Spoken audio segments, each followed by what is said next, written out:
Appelés à servir la nation, au Collège des ministres conseillers et au Conseil économique et social CES, ces militants de l'Union progressiste Le Renouveau reçoivent les orientations de la haute direction politique du parti au cours d'une séance de travail ce lundi 23 décembre 2024 au siège national annexe à Cotonou. Vous y êtes par la volonté des organes de notre parti, l'Union progressiste Le Renouveau. Vous y êtes pour traduire le progressisme et le service de la nation.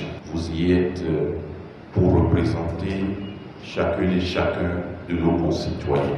Il était important que, à la veille de l'entrée en fonction, la haute direction politique de notre parti vous réunisse et, au-delà des vœux de bon accomplissement, vous indique les orientations politiques qui doivent gouverner les actions auxquelles vous serez appelés. Aux côtés du président de la République, Patrice Talon, les ministres conseillers sont invités à travailler en parfaite intelligence avec les titulaires des portefeuilles ministériels pour la bonne exécution du programme d'action du gouvernement, PAG.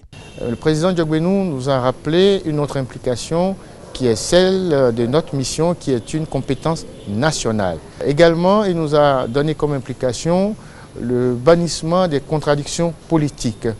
Nous, ministres conseillers, nous avons un collège, nous devons travailler en collégialité avec les ministres sectoriels. En ce sens que le président Diogbenou nous a dit que nous devons être comme des ambassadeurs. Nous sommes sortis très aguerris par rapport à la mission qui nous incombe. Et notre devoir, c'est de pouvoir éclairer l'opinion publique sur tout ce qui est fait, surtout sur le volet social dont j'ai la charge. Il y a beaucoup de choses qui sont faites et notre rôle, c'est de pouvoir vulgariser cela pour que les populations à la base puissent mieux comprendre et être mieux informées. Engagement, sens de responsabilité, travail en symbiose, probité et fidélité. Les mots d'ordre sont les mêmes à l'endroit des nouveaux membres du CES. Ce n'est plus le conseil qui restait sous la palabre et qui travaillait pour chuchoter des choses dans les oreilles du président, mais plutôt ce conseil a plusieurs casquettes et il y a plusieurs tests qui le rendent plus dynamique. À savoir que désormais, vous verrez ces conseillers qui donneront leur avis sur chaque proposition de loi au Parlement. Et le mal qui tue chacun d'entre nous, c'est parce qu'on n'a pas connaissance de certain nombre de choses, on n'a pas connaissance du début et qu'on est venu voir que la réalisation. Je ne peux pas parler de l'ignorance, mais plutôt le manque d'information vis-à-vis de cette population. Et c'est la mission désormais de ces conseillers vis-à-vis de notre peuple et de notre population.